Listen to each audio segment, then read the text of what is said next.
The history of Call of Duty. The Call of Duty franchise has amassed 32 games over the last 18 years. Shh. If you listen carefully, you can hear another Call of Duty game going into development. Team Deathmatch. There it is right there. The franchise has sold over 300 million copies and made over $18 billion.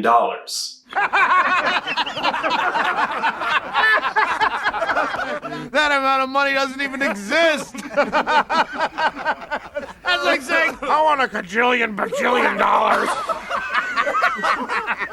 And while there are some truly great Call of Duty games, there have been a few pretty bad ones, and there have been many that feel like your yearly sports games. Same game as last year, just with an updated roster. So for this list, we're sticking to the main series, if only to cut down on the amount of work that I have to do. Developed by news studio Infinity Ward and distributed by Activision, Call of Duty was released for PC in 2003.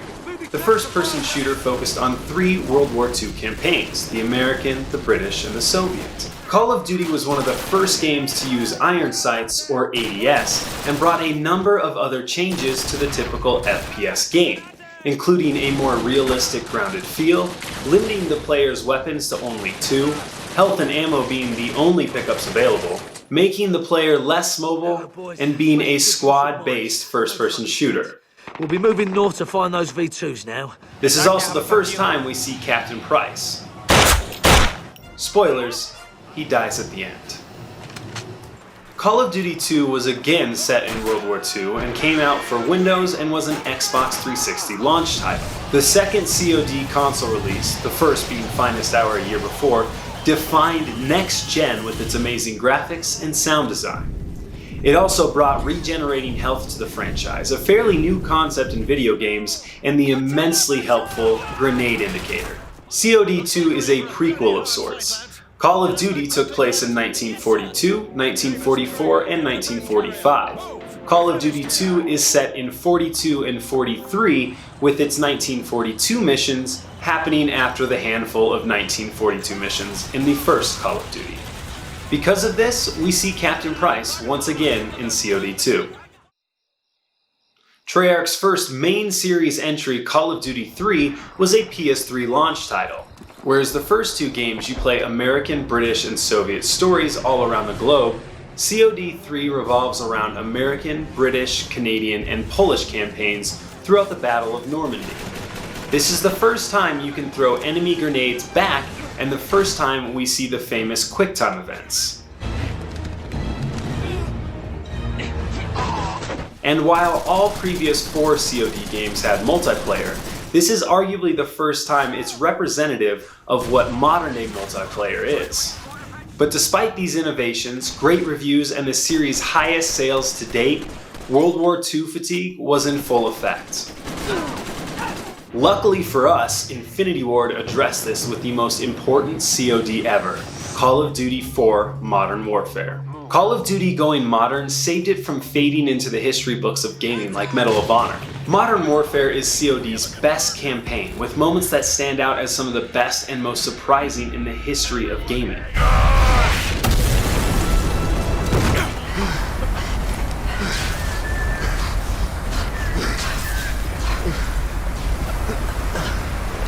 And it has one of the best single levels of any game ever.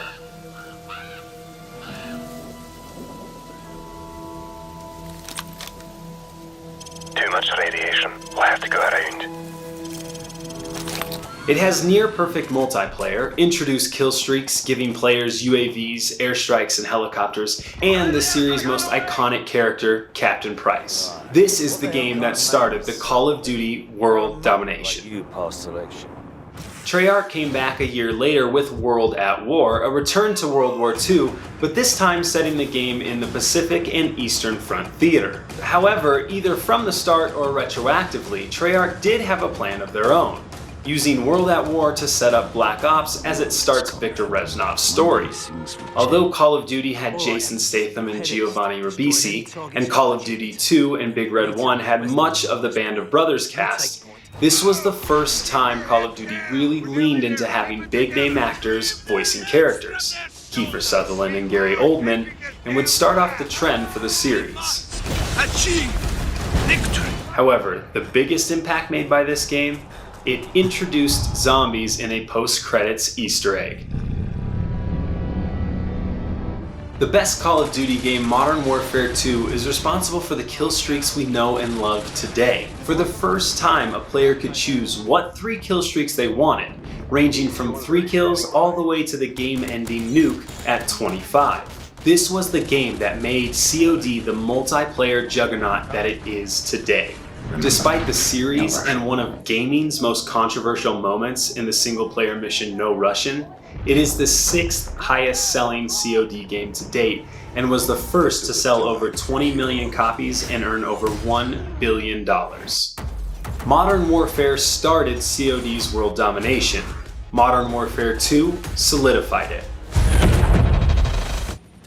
Call of Duty Black Ops took us to a fresh period and setting, the 1960s during the Cold War and Vietnam War.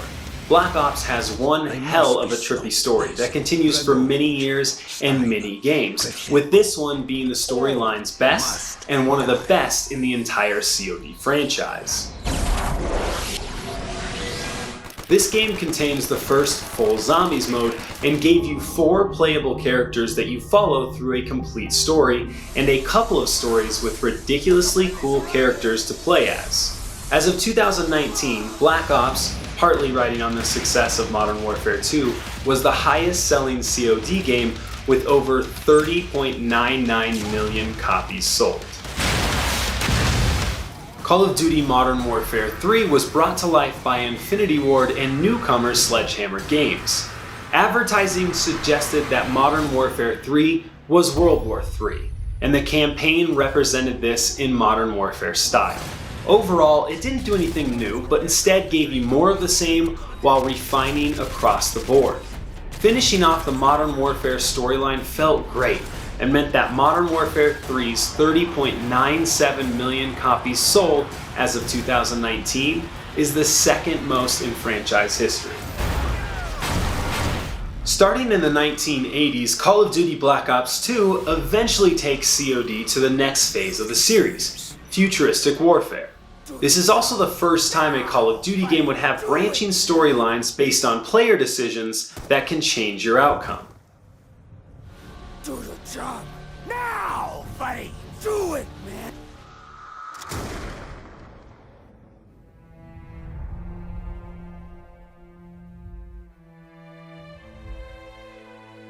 Multiplayer brought a few changes and new options as well.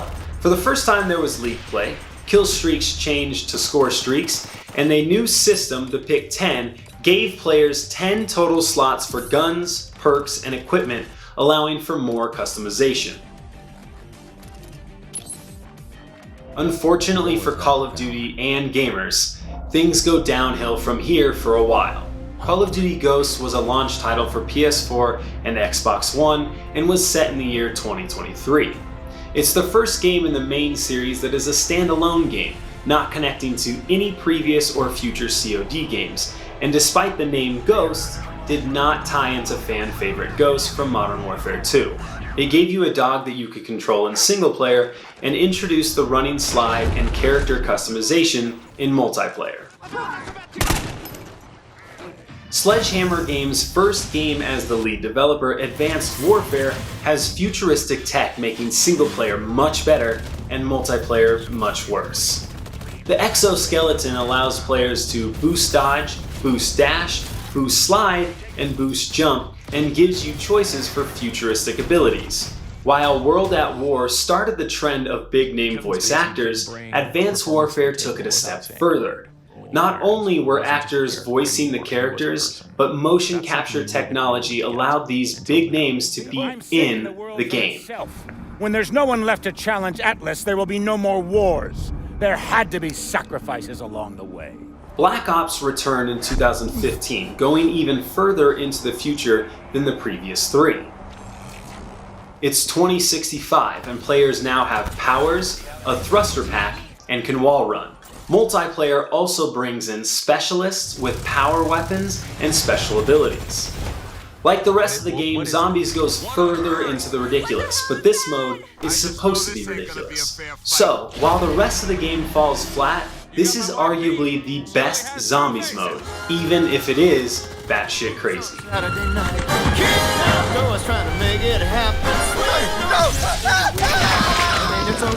Infinite Warfare is Black Ops 3 in space. Call of Duty World War II shifted back to COD roots and setting, but also in some gameplay aspects, as for the first time in 12 years, Sledgehammer removed regenerating health, forcing you once more to find health packs. Squad mates are a big focus as well. They can also give you med packs, or they can give you ammo, call in mortar strikes, or spot enemies. The other big additions include Headquarters, the social space much like Destiny's Tower, Divisions replacing the normal create a class system, and War Mode. Fortunately, the first two have not survived the following COD games. Unfortunately, neither has War Mode. Call of Duty 15 Black Ops 4 is multiplayer only, so it doesn't really count. But it is the first time Call of Duty jumped into Battle Royale mode with Blackout. Call of Duty Modern Warfare returns to save the day once again. Like it did in 2007, saving the franchise from irrelevancy and World War II, 2019's Preboot, a prequel reboot, has saved Call of Duty from its own futuristic hell and returned to COD at its best. It's now the highest selling Call of Duty game of all time, giving us more Captain Price, a new Modern Warfare story, a return to classic multiplayer, and one of the best Battle Royale modes out there in Warzone, allowing Quarantine to go by as quickly as it could and will. It's also taken a historic step by introducing crossplay. No longer shackled by our consoles, we can play with our one idiot friend who has the wrong system. And Black Ops Cold War? We'll see. There is no question that Call of Duty is one of the most important and influential franchises in gaming. 10 of the top 15 best-selling video games from 2010 through 2019 are Call of Duty games. However, I can't help but think that Call of Duty, and in turn gamers, would benefit from at least a 2 years on, 1 year off kind of pattern. Hit that subscribe button on your way out, and as always, geek out.